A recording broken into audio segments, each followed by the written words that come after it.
Hello, welcome back to Rockvalley. Doing this again, just like the other days, picking up where I left off. I'm doing this alone. We're not doing this together because there's nobody else around. Nobody's listening, which is perfect. Talk like nobody's listening. Dance like nobody's watching. It seemed like nobody's listening, right? Something like that. In my case, it's talk like no one's listening, because no one is, which is great. I already said that. God, I already started this and really struggled for stuff to talk about, and once again, I'm really struggling for stuff to talk about. So that's nice.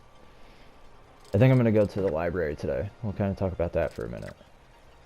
Take my daughter to the library because the library's cool, and she wants to watch. It finally opened back up. First off, which is great with the pandemic and everything. It finally opened, so we can go in for an hour, up to an hour, which is great. I don't want to ever spend more than that, except for when I was looking for a job. Anyways, that's a different story. So we're gonna go there. We gotta find some Peppa Pig, because I don't know where to stream it without getting another streaming service. Maybe it's on Hulu. I don't have Hulu. I already have 2 Disney Plus accounts. This is miscommunication on mine and my wife's part. A Netflix account that it's my in-laws account. We use it, but Netflix doesn't. They didn't hear that. And Amazon Prime. So we have options, but there's no free Peppa Pig. So I'm gonna go to the library and get the free Peppa Pig DVDs and then rip them, and then that way I'll have them for later. It just saves me a trip, remember? It's not it just saves me having to, load my daughter up in the car to go check out Peppa Pig, you know? That's all it is. It's not theft. It's good for the environment. Do I have to go over this again? It's good for the environment. It's less driving in whatever way. I mean, even if I'm like biking or walking, I have to eat more food, more calories. I mean, all in all, it just takes more energy to get to the library and then back. So it's good for the environment to make copies, to copy the stuff, to rip the stuff. Let's use the correct terminology, even though I'm a pretty computer illiterate. When I was coming up, when I was in high school, I liked computers. I thought it was cool. I thought that was maybe something that I would want to do, is like work on computers, maybe become a programmer or something, even though I'm terrible at math. Maybe work on, fixing computers or building hardware stuff. Who knows? It was so long ago. There was only DDR RAM. There was DDR2 in consoles, video game consoles, and I think there was some for computers, but it was prohibitively expensive. I mean, it was just ridiculously expensive, especially for a high school kid with no income. But even back then, you didn't need it. And I still don't even remember. Now they have like DDR4 or something, and I can't remember what makes it 2 or 3 or 4, I'll have to look that up. Maybe I'll spend some time doing that sometime. Far, far in the future. Do I upgrade this here? Is this when I start building? I start building on this side of the highway pretty soon. I like, I think this island is like the only place that I didn't build a quay across the whole shoreline. I think I do at some point. Wow, this is exhilarating, isn't it? I guess I'll talk about critical theory a little bit, because that's the hot, well, critical race theory is the hot topic. But I don't know. I guess I need to do more reading. All I really know is what I've heard from like James Lindsay and Tim Pool and all those people. Critical theory. Yes, that's what we're talking about. So I don't know a whole lot, like, what differentiates it. Like, okay, or we just... It seems to me it's basically just you just deconstruct everything. You just tear things apart. You know, intellectually, even though it's not very intellectual, that's irrelevant. So this is, and then I guess critical race theory is just that, but based on race. But I mean, this is all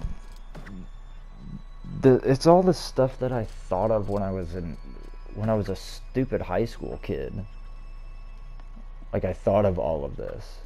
I would just sit there, you know, high in study hall and just think about how dumb things were. Just think about, and I guess I would come up with the racist stuff too, and be like, I would just call things racist. That it was something fun for me to do, was call something racist and then figure out why.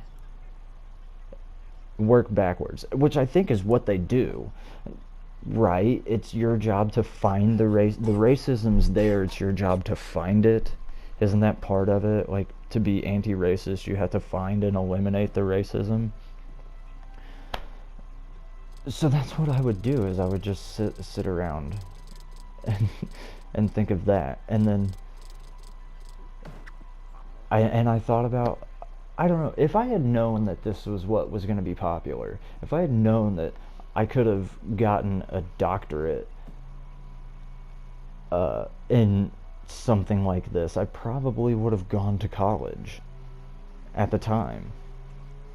Because this was, I don't know, I didn't necessarily believe it, but God, I mean, I can make up bullshit.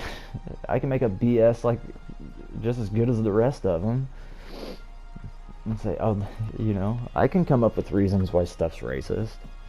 I can come up with reasons why things are, you know, don't make sense.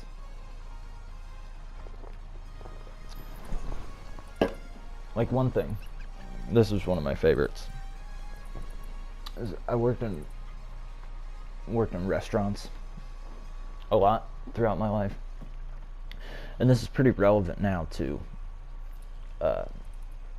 You wear a lot of gloves while you're working to keep the food clean, right? That's why they want you to do it. Well,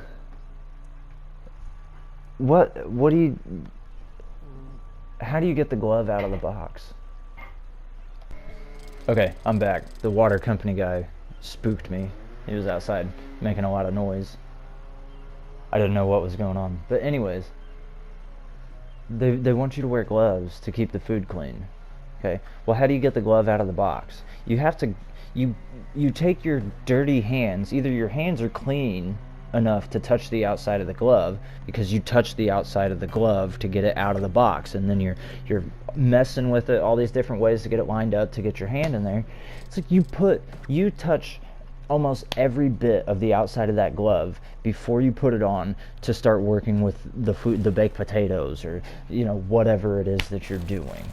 You know, plating up some I worked at steakhouses, so, you know, plating up fries and potatoes and all that stuff.